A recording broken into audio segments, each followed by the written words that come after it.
So, aahurin ko na yung aking crabs. Ilalagay ko na dito sa lagayan. So, mas maganda. Ayan.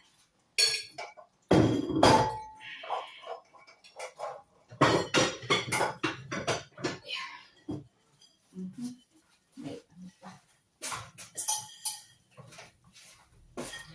So, ilalagay ko na siya dito. Kasi luto na. Ayan!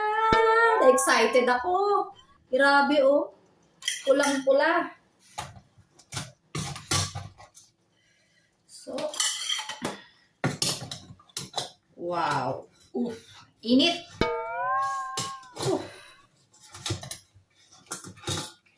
Ayan. Ayan. Buhay pa yata. Tumatalon pa. Uy, grabe ang init.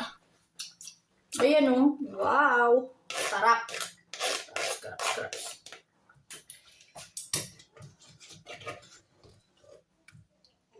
Ayan na. Ayan na. Tatalon. So, ayusin natin para maganda yung presentation. Ayan. Masarap.